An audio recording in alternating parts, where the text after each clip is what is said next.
Hello there. I'm doing a poetry reading today because I didn't feel like writing a script because why did I give a reason? We're just gonna do a poetry reading. Yes. Also, those of you recovering from Stranger Things, Season 4, Volume 2, I am right there with you. Ooh, that was an emotional roller coaster. Okay, poetry reading.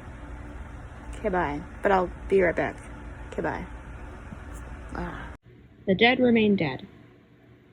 I was afraid last night, as I slept restlessly. A useless sweat crept from within me, and with it came the thoughts from everything I'd seen, and the fictions I'd heard of silhouetted scenes. The clap of thunder to show a grinning smile, the nothingness of suspense, never too bright blinking eyes. Nothing comes to greet me. Nothing unsticks itself from the wall, just to let me know late at night that it was real all along. That it wasn't good of me to continue to grow up and change my perceptions and let myself succumb to the logic of the night. That I am safely in bed, tiny lights create shadows and the dead remain dead. Still I wait with each breath until a long saving sleep, for the nightmares at my window, for a dead soul to greet. A lot. What made Disney World so special to us as kids? Now I know it was built by people, like me. But as a kid in her car, the buildings you search for above the trees are thought to have been built by gods, who wrap your brain in a million expectations based on all-important movies and songs and stories and legends of what lies in this world, named after an industry, named after a business of entertainment and buildings and screams and wonder and dream jobs and money, and you're turned away. Imagine not being turned away. At least you still get to go for money and whatnot, and for the feeling of enjoyment and leisure and pleasure. It's fun, it's so fun.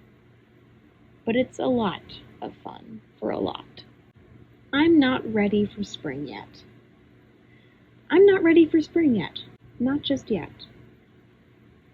I'm not ready for summer's garish glaze and sunny gaze.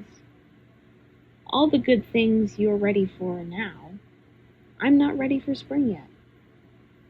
Winter just started, and it's usually long, much longer than this. It must have been cut short by an inconvenience. Maybe global warming? It will be beautiful, I don't doubt that at all. Buds, warmth, birds, green. But there will be bugs soon, pesky buzzes and unwelcome guests. At least in the winter we don't have to see them. Even if they hide in plain sight, we are still unbothered by each other. I must sound ungrateful or spoiled or small-minded or probably insane because all the pretty people like spring a lot. Maybe I'm not pretty enough to be ready for spring. Maybe I'm too ugly. Maybe I'm a vampire. Maybe. All the loud people like it. Maybe I'm too quiet.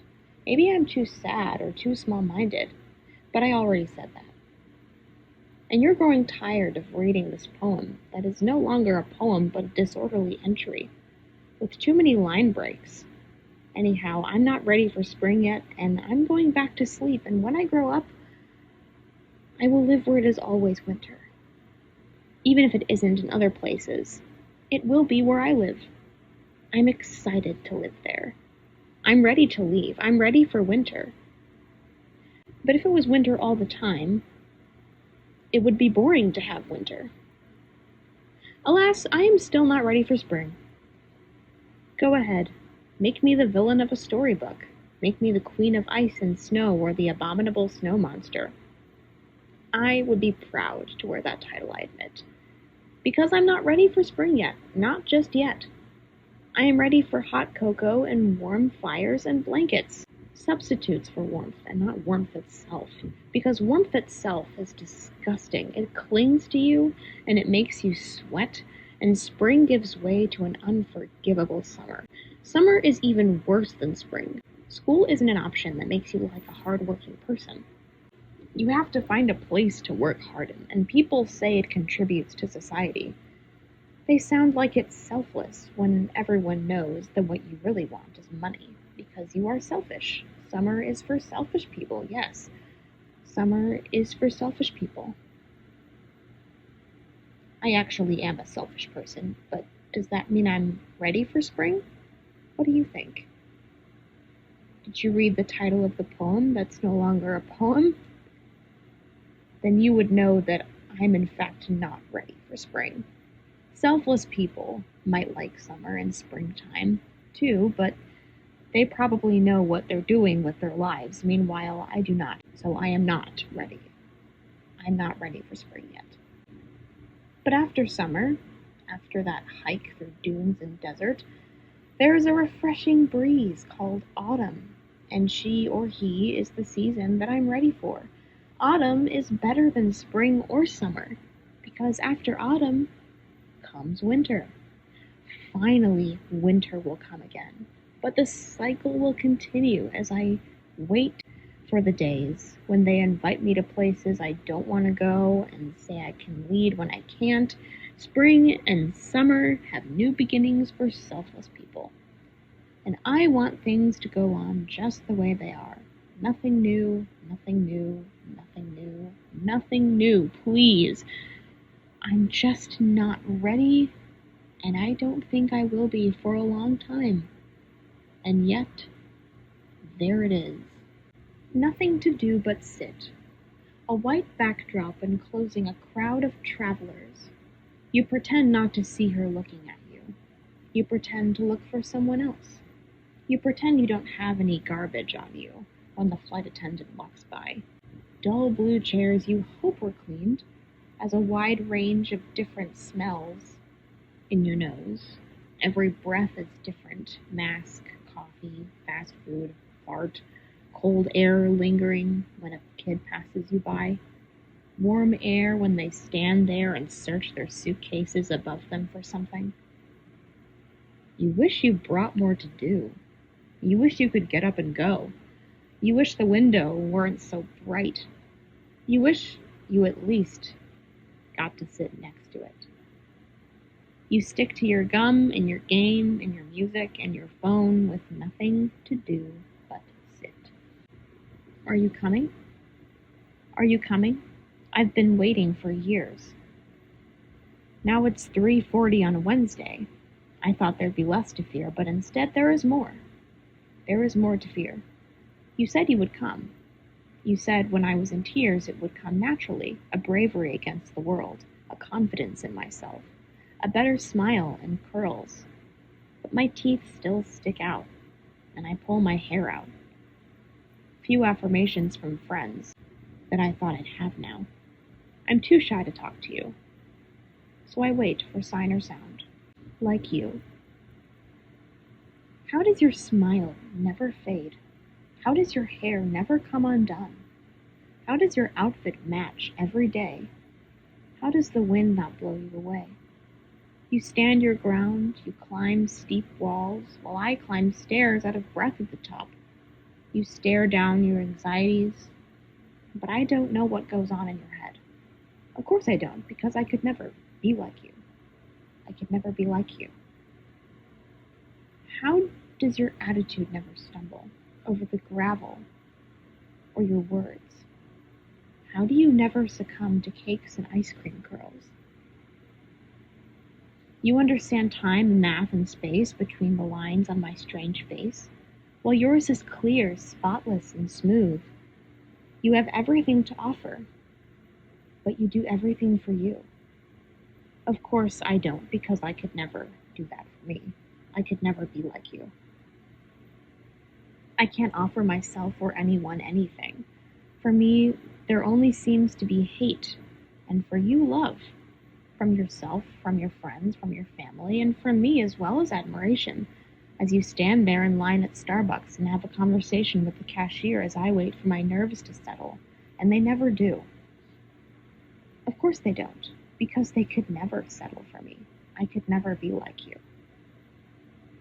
How are you so young and yet act like a proverb made into a person by sharing your advice on the directions to the mall or changing tires?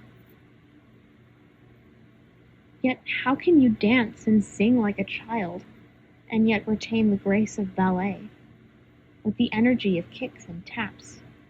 It is infuriating, and yet we both celebrate it.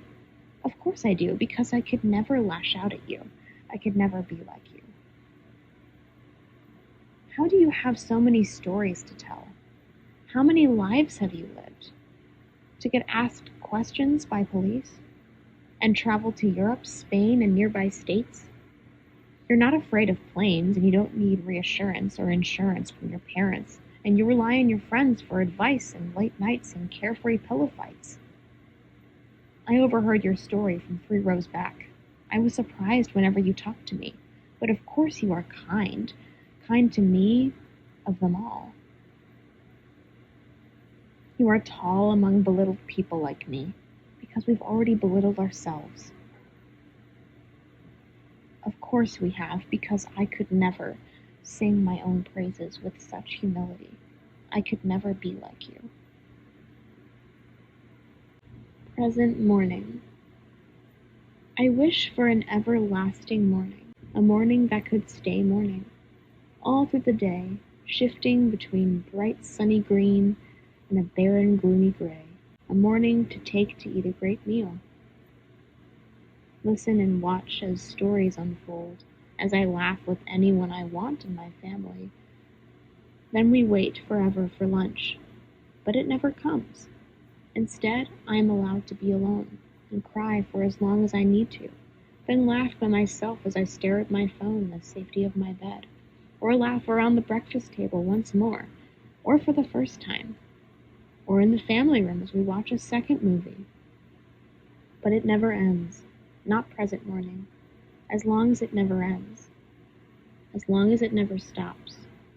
Then I take to the stick of the steering wheel and turn it over until I've won many times, as I need to be satisfied with this never-ending morning. Then, maybe then, it can be lunch. No. Then there needs to be an early morning walk, with 2 or 3 dogs along the way. Then a moment to write this poem inside or outside, depending on my mood. Then to stare at the forests and plains, then to eat an apple and stare into the backyard, then to go back in time. Or is that too much to ask? I have to be in the present. Presentest morning I've ever spent. There are too many mornings, and they are all fleeting fast.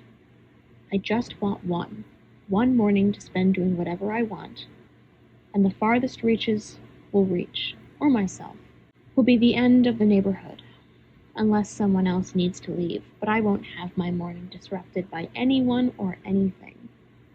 I forgot the most important part, though I won't need it if the rest of the day isn't to be. My morning cup of coffee.